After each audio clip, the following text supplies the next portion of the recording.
Buenas tardes a todos de nuevo, o buenos días o buenas noches. Good morning, good afternoon, good evening to everyone. I will start in English to make it easier because we will all be talking in English. Or if you need to choose the language in the translation function, just choose Spanish if you need to. Of the first day with a very key section. A todos de nuevo, o buenos días o buenas noches. Voy a hablar esta sesión en inglés para facilitar un poco el idioma. So my apologies for this. I think you can tell we are getting tired as the days get through and the technical details start to glitch a little bit. So yes, we are moving to the roundtable to discuss and consider the implementation of One Welfare at different levels. And we have selected this topic because it is a regular question that I come across many times when I talk about One Welfare and when I teach in different places. And whilst there is no magic formula, hearing about the experiences from those that are already working to implement this concept is a great step forward.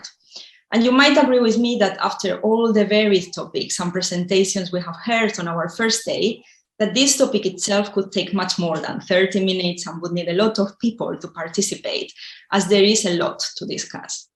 But it is for this reason that we have decided to focus particularly in three key areas at the moment, in alphabetical order. So I suggested we talk about education, and Marianelli Callao from Uniagraria in Bogota is going to mention a little bit the work they are doing there.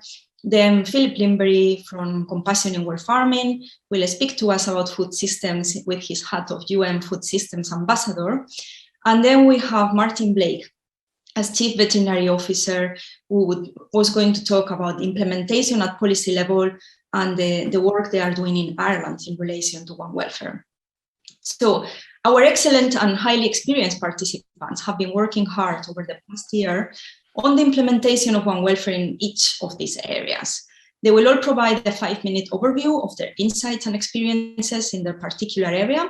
And after this, we will proceed to a few questions and answers. So if you want to start sending them through, if you have any burning questions about these three topics or even comments or suggestions you would like to share, feel free to start typing.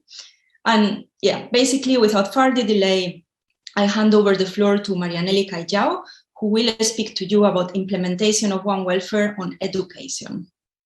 All to you, Marianelli. Thank you very much, Rebecca. And hello to everybody. Good morning, good evening, and so on. Hope you hear me good. Okay. Well, just to verify, do you hear me good? Yes, hearing you perfectly. Thank you very much. Well, I'm really very happy and honored to be part of this One Welfare International Conference.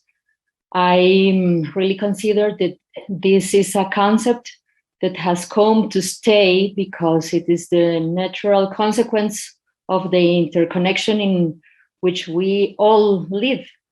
And we have seen it through the excellent presentations that we have seen today throughout the conference.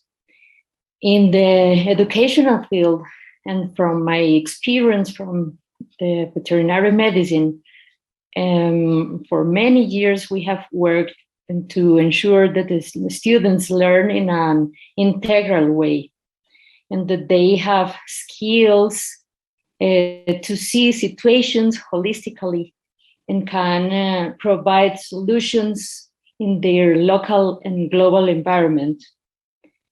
We have worked on this with colleagues within the Pan American Association of Veterinary Sciences, PAMVET, in the Americas, the Pan American Council of Veterinary Sciences Education, COPEVET, but also with the World Veterinary Association.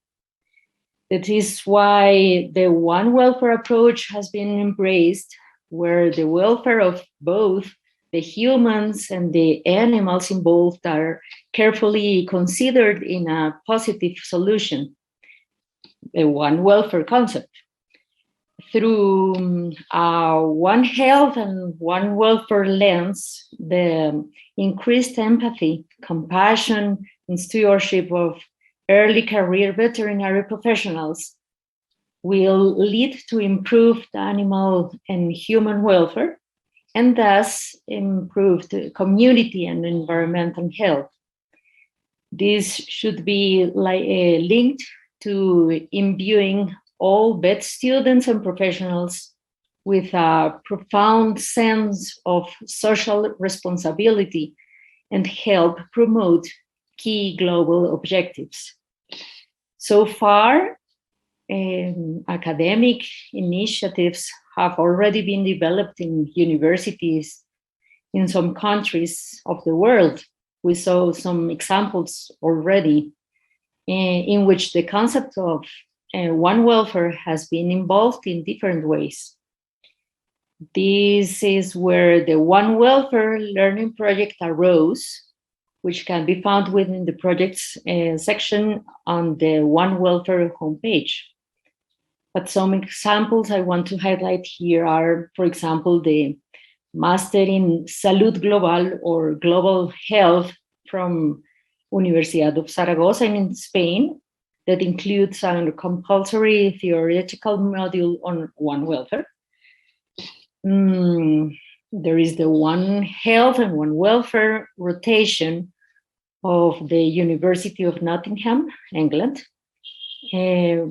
with a core element for all year 5 students at the School of Veterinary Medicine and Science. Also events with the title and theme of One Welfare, for example, those held by the University of Cordoba in Colombia, which leads the One Health Colombia project, which take the academy to the communities with the students and teachers. There are also some courses that clearly have the One Welfare approach, involving issues of animal welfare and sustainability. In some universities in Chile, for example, O'Higgins University in Argentina, in Brazil, Mexico, and Colombia, among others. But I want to share my experience, the experience from the University of Agrarian Sciences, or Universidad de Ciencias Agrarias, Uniagraria, in Bogotá, Colombia. The strategy involves the substantive functions of the university: teaching, research, and community outreach.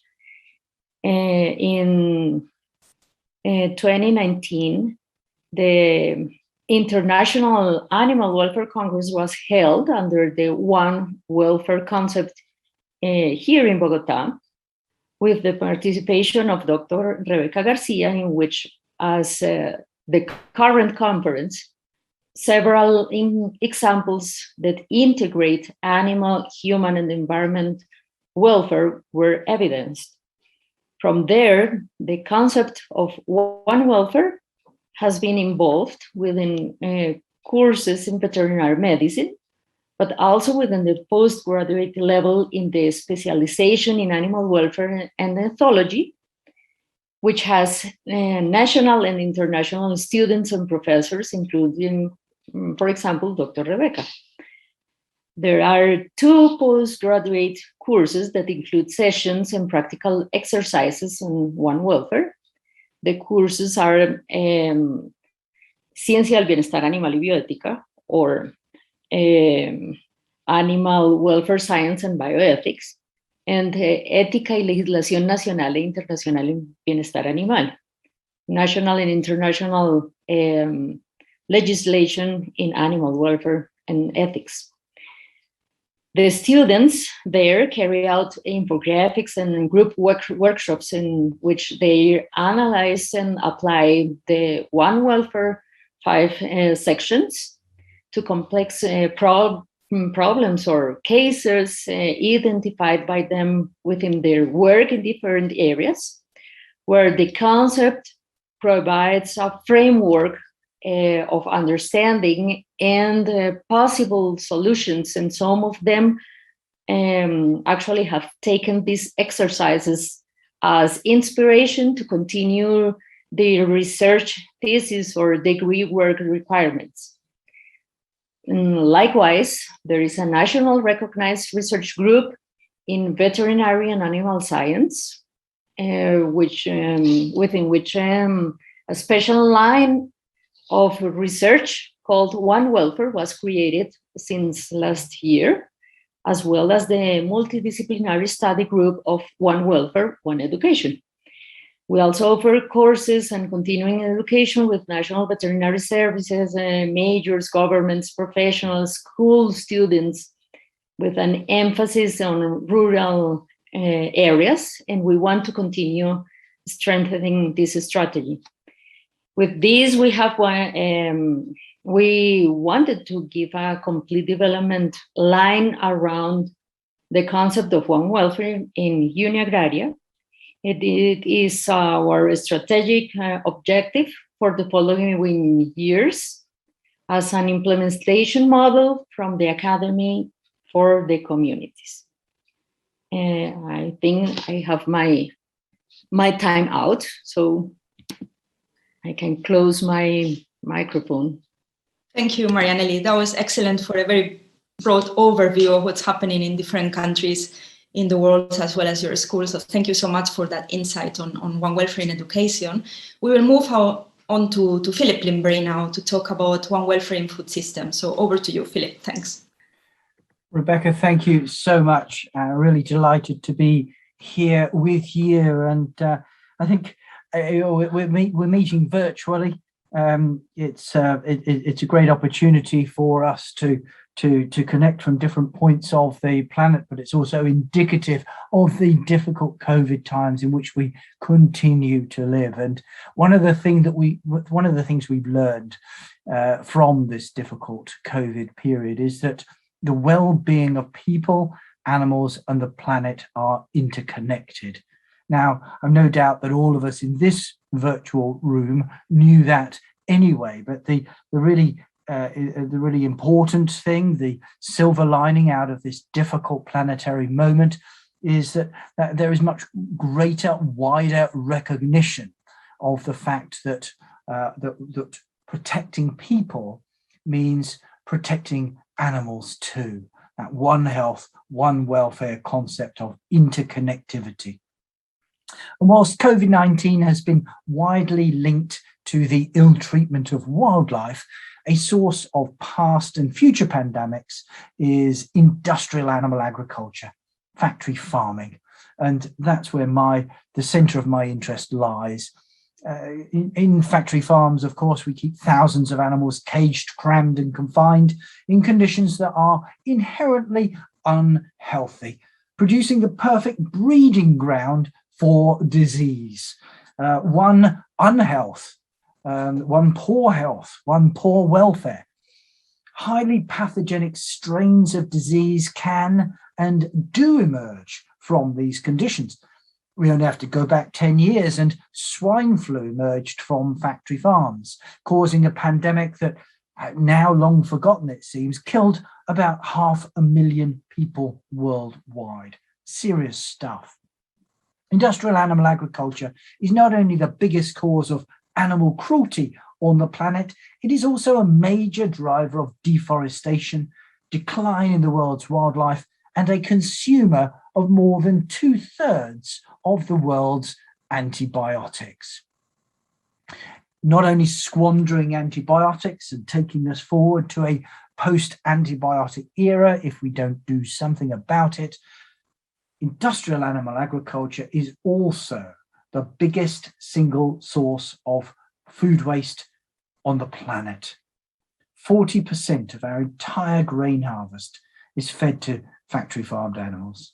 If fed directly to people, that grain would be enough to sustain 4 billion people. Yet as animal feed, we waste much of the food value in both calories and protein in conversion to meat, milk, and eggs. At the same time, the global appetite for more meat means clearing more forests for more farmland encroaching further into our lands and shaking free their novel viruses.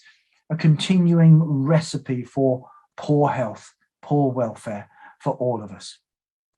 So in this age of pandemic, climate and ecological emergency, there is an urgent need to end factory farming and reduce the consumption of animal-sourced meat and dairy. That is a global imperative if we are to truly embrace One Health, One Welfare. What we need to do is to replace factory farming and that overconsumption of meat and dairy with future-fit alternative proteins, such as plant-based foods, cultured meat from stem cells, and the products of modern fermentation, together with keeping animals in ways that are health-oriented and regenerative. Now, the great thing about regenerative, nature-friendly farming is that it has the power to be transformative.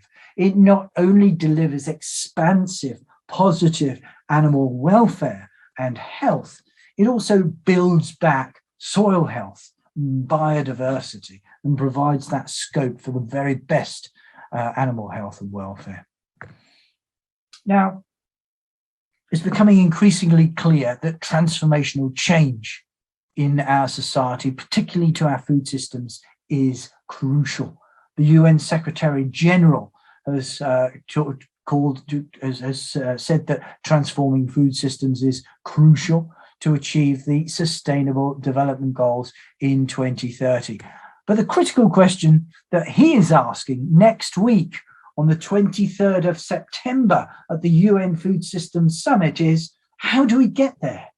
Well, my answer to that is the route to One Health, One Welfare lies in business, finance, governments, the UN and civil society working together in partnership to transform the food system. It lies in food companies setting measurable targets for the reduction of livestock products and diversifying their proteins instead. It lies in the financial sector, ensuring that agricultural funding only supports the transition towards health-oriented regenerative farming. And I believe that this year's, next week's UN Food Systems Summit offers a huge opportunity for consideration of a global agreement on food, one that recognises food's central role in the success of addressing health, climate and biodiversity challenges, one that sets a course toward a health-oriented food system without factory farming, without the over-reliance of animal-based diets, without the systemic cruelty, one that truly embraces that essential principle that protecting people means protecting animals too. One health, one welfare. Let's get to it. Rebecca, thank you. Many thanks, Philip. Thanks for sharing your vision and the suggestions on how to take forward implementation of One Welfare within food systems. So without further delay, we're looking forward to hear all about implementation in policy and the excellent work that Martin Blake and his team have been doing in Ireland. So over to you, Martin. Thank you very much, Rebecca, and afternoon to everyone. As Rebecca says, I'm Martin Blake. I'm the Chief Veterinary Officer in Ireland, where I work within the Department of Agriculture, Food and the Marine. And this is the central government department that has overall responsibility for animal welfare policy. And it also has a very large implementation role. Implementation roles also fall to others within local government and some of the NGOs as well, which we support. So among my responsibilities within the Irish Civil Service is the development of animal welfare policies and as well as regulation and control. So recently in Ireland, we have launched our overarching national animal welfare strategy, term Working Together for Animal Welfare. And this is a strategy that includes and reflects the concept of One Welfare. So within the strategy, we've also for the first time set up within our department a standalone animal welfare division. This was previously a unit within a broader animal health and welfare division. And additionally, as part of our strategy, we have supported the formation of a chair in animal welfare and veterinary ethics in the University College Dublin Vet School. So we now see this as a critical point in the history of animal welfare in Ireland, with much more overt political and societal support. So when Rebecca asked me to contribute, I said I would, but my few words would really relate to an unfinished journey, not a destination. So we've sought to integrate the principle of one welfare in our strategy, and the question is why. It wasn't a sudden eureka moment. It's something that has sort of evolved through hard work at Animal Welfare Interface in recent decades. The type of incidents that sort of influenced us would have been significant depopulation and culling of animals associated with BSE, foot and mouth disease, and brucellosis eradication in Ireland.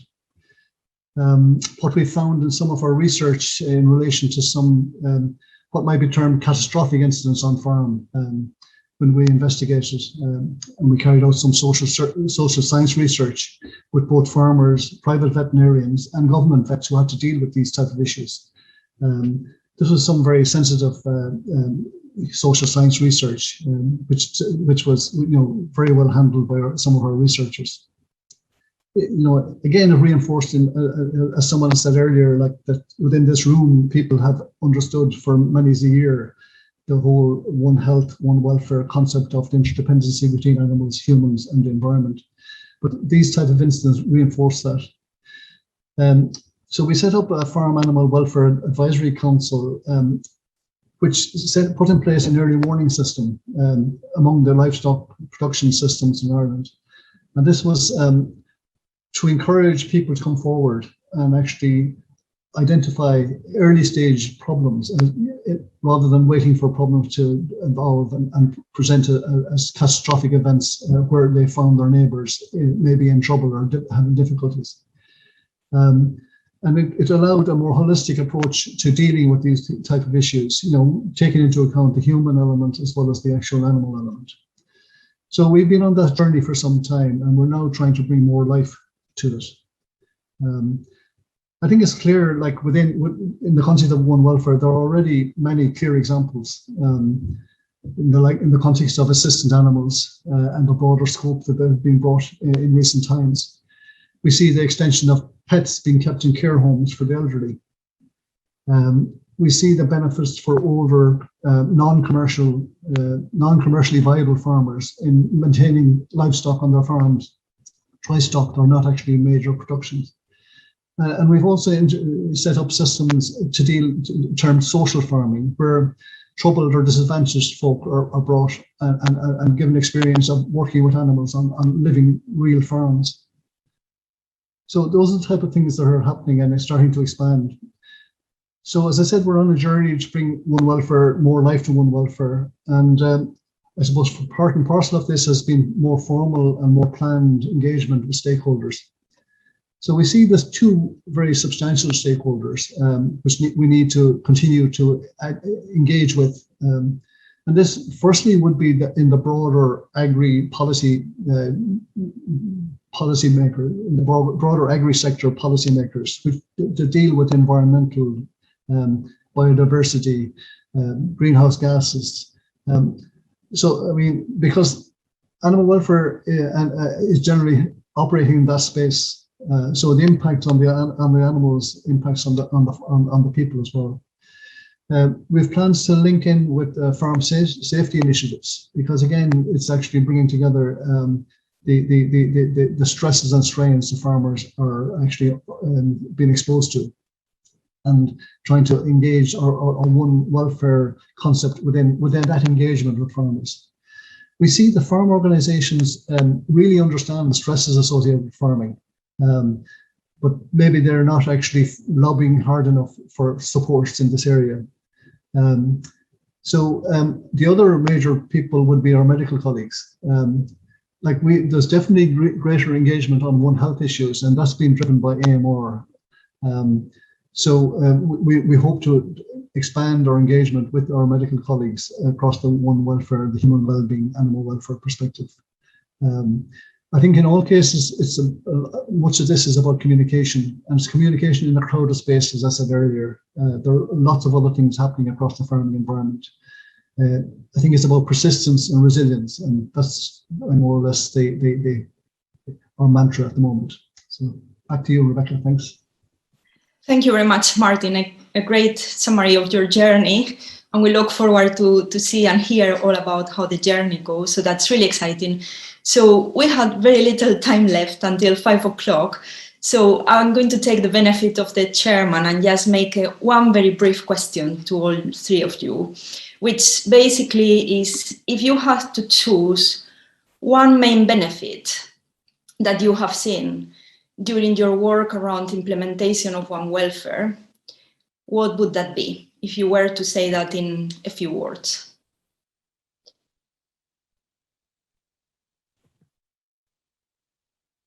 So I see Phil has unmuted himself. So Phil, go ahead, please. Thank you, Rebecca. Well, I think one of the benefit which I've seen is that if we truly take animal welfare seriously, we get animals out of factory farms and back onto the land in truly regenerative agroecological systems that provide for the very best health and welfare circumstances for the animals, then we have multiple benefits. So the one benefit is multiple benefits to biodiversity, to climate restoration, to soil restoration, and so on. Essentially getting animals out of the intensive farmed environment back into the countryside environment, and really does bring benefits. And if you were to name one thing that will deliver, it's a future for all of us. Rebecca, thank you for your question. That's an excellent summary, a future for all. Thank you, Philip. Okay, so Marianelli, would you like to go next? Thank you, Rebecca. I think it's that we all people realize that about the interconnection, and that is the to achieve better welfare for all, beyond the sustainable development objectives, and to achieve new public policies and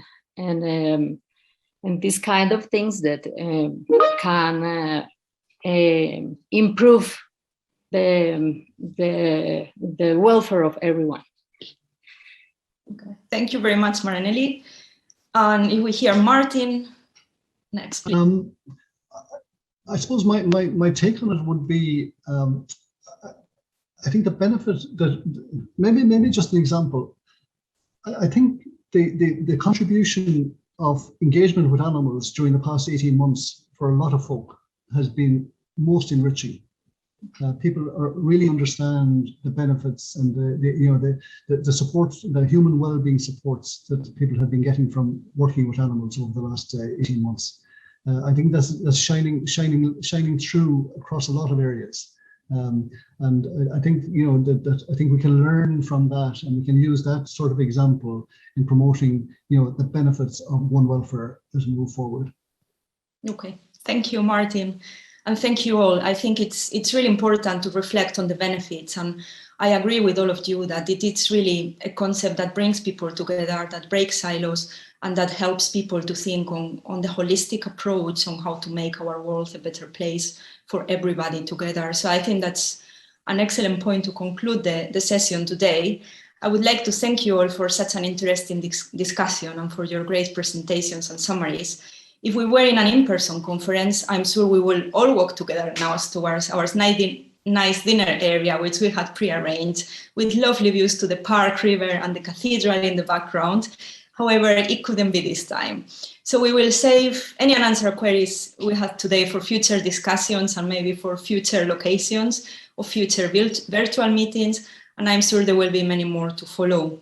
So please receive from me and from everybody a virtual round of applause for your input and participation.